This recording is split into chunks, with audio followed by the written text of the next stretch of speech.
Yo, what up? De La Soul in the spot. Word up, Hard Knock TV, Hard Knock for life. Nigga knock 4 shots empty.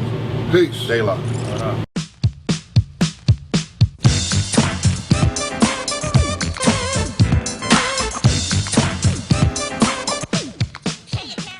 De La is one of the only groups growing up for me that's still around. And then I never broke up or never did like, nobody really, I mean, you guys had a couple little dabs of solo stuff, but it was never like, I'm gonna go do my thing completely without these guys. What's the key to that? I mean, obviously you guys get along, but I think, you know, just personally speaking, I think there's a confidence in all of us to say, yo, I'm gonna go do my own thing. But I think confidence isn't what's important. I know for me, it's the comfort.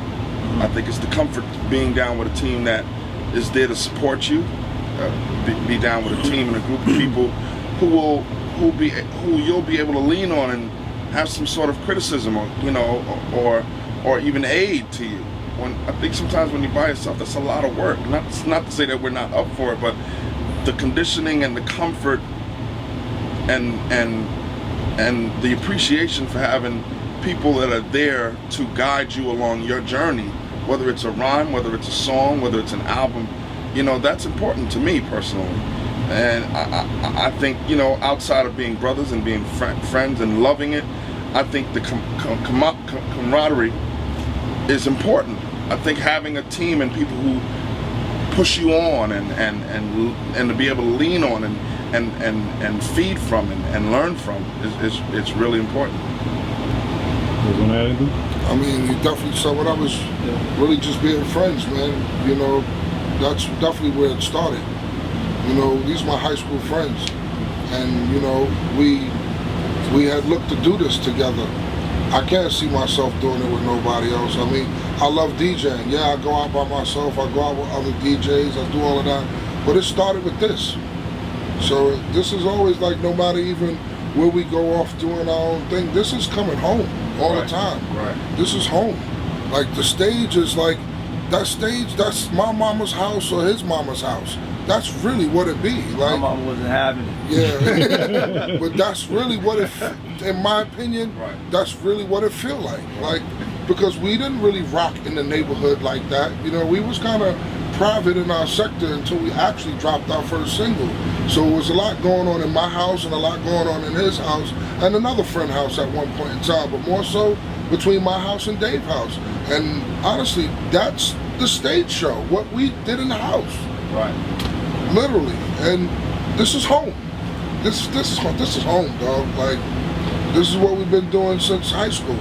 I don't know much of anything else, you know, but what I've learned being a part of this, you know, I've been to college and doing this.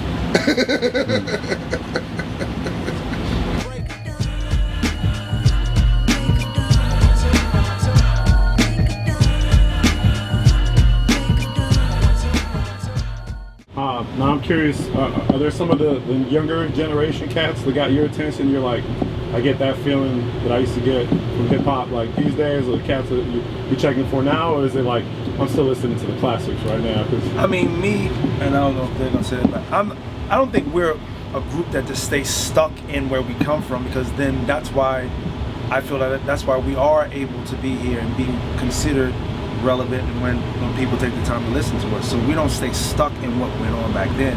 We do take the time to listen and find stuff that we do love or like in music today. But is there, honestly for me, is there like an album or an artist that's like, oh, nah. But I mean, there are songs I love. I mean, there's Lil Wayne songs I love. There's Rick Ross songs I love. There's songs I love from Kendrick. People just think that because Kendrick may be cut from us sometimes or same type of cloth from us that we're supposed to love everything we do. It ain't like that. I don't dislike everything that Drake does. This stuff I do really like. I love Joey Badass. I love whatever song that someone can do from the South. It's like, it's bits and pieces you take and you appreciate. But if there's like one album, like yo, that's setting the bar, nah, it's just not that. Hey, so you want to add anything? I have to agree. I mean, you know, overall, it's, you know, the culture has truly evolved, so it's so many rappers now. And here it is, you know, when I can truly say for what we've been doing for 25 years, we can say we're tainted with the business. I know too much. So I can even understand why even the artists today are driven a certain way to make music, because their perception of it is completely different from how we grew up doing it. When we grew up doing it, it was on the weekend. They growing up, it's every day of their lives. It actually truly proves that it's a profession. For us, it was literally a dream.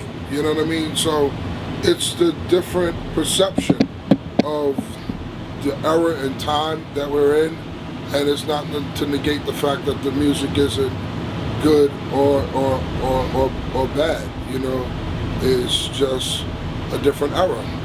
You know, that's all I can attribute it to. It's just too much of it. It's definitely a lot of the same stuff, you know, but like I said, it's the perception of what it's become as opposed to where we came from with it.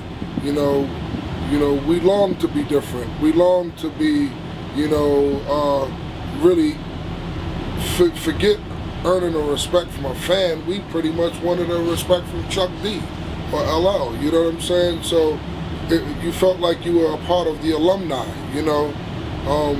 You know, when Plug Tuning first landed on Kiss FM or BLS, and I become friends with Mike G from the Jungle Brothers and finding out Red Alert is his uncle, and we're over Grandma's house where Red Alert sleeps in the next room, those are monumental moments where you feel like, yo, I arrived to something really great, you know what I mean? I don't think that perception is the same today based on how they're introduced to this. So it's just a different feel, you know? As far as like the culture being passed on, as far as younger artists working with more established artists, do you feel like there's a generation gap? I mean, I don't know. I personally don't think there's a gap. No, it's just evolving, man. Like, and all the genres of music that exist, we're still a really young genre. Hip hop, you know, I mean, I love it so much, so I really talk about it so much. I mean, it just turned 39 years old, hip hop in general, you know what I mean? So we still have a lot more growing to do. I think we're in our episode of the 80s with disco and R&B, you know? We're just in that little episode right now, which I think we are coming out of that, you know? And it's going back to certain things to even come out of it. You know what I mean? I think, you know, even for cats from our era, it's even taking a bit more of a stance because people are beginning to feel that it's okay to be as old as you are, loving hip-hop music, even doing it. You know what I mean? 39, we still got years to go with more artists and more things to be invented, more things to come, and, you know, can we sit on a throne like Aretha Franklin, who's sitting, you know, a living legend today? Can we evolve like the Ray Charleses and everybody else? You know, I think we have that opportunity. We have that chance. So it's interesting to see where else it's going to go next for the next 30 plus years. Sick of shaking asses, I'm sick of talking about blood, sick of Versace glasses, sick of slang, sick of half-ass award shows, sick of name brand clothes, sick of R&B, over trap, cocaine and craps, which brings sickness to blacks, sick of swole head rappers with they sickening raps, claps and gaps, making the whole sick world collapse. The facts are getting sicker, even sicker perhaps. I stick a push to make a bundle to escape the synapse. My question is, how do we stop hip-hop from becoming like rock and roll, where you had some originators and people that created that music, and then it slowly got kind of, people took what they wanted from it, and, you know, we just kind of lost our identity. I don't think you can stop it, bro. It's like, it's the evolution of something that's growing to be so much bigger than all of us and still have a lot more room to grow. You know, it's what's presented in life, you know, altogether, you know. It became really big business, and the corporations that came behind what we do took control. They definitely bought us out, so to speak. You know what I mean? As a culture, which turned it into a product. So, you know, it's gonna be what it's gonna be. Even you lose something to gain something every time. Those are cliches that I used to be like, what the hell is that? But they stand strong today as I've grown through this shit, because here it is, we had our so-called 15 minutes of fame, and it's a blessing to have been able to sustain. So here it is, there was once upon a time where we was all supposed to be done by our third album, completely done and forgotten. So even for a lot of us to beat the statistic, for it to become like rock and roll, because they didn't even expect that. You know, there was no expectation of that. This was a fad at one point in time. Now we got that, we have that respect, but we also have those deficiencies. I mean, I also believe that, you know, it's not about stopping it from going wrong. I think it's just about having a balance. You know, I think it's important that, you know, just like this platform here, pay dues. Like, you know, to know that, you know, there are big artists out there. You know, you got people like a Jean Grey having the opportunity to, you know, let people know that she exists. You know, to be able to see an artist like, you know, Tech Nine taking it somewhere else. You know, and these different platforms where you get the opportunity to see more than what maybe just MTV is playing, or more than what's on the Billboard charts, or, you know, more than what's just #1 on iTunes.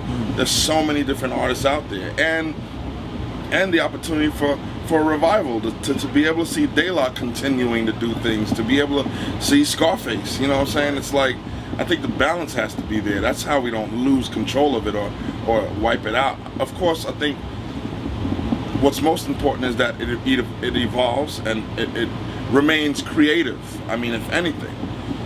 And you're gonna have a lot of crappy stuff, just like there was crappy stuff in rock and roll, but as long as I think the powers realize that the way this continues is to allow the creative, interesting, different, you know, compelling, you know, artists have their moment as well. It just needs a balance. That's all it needs.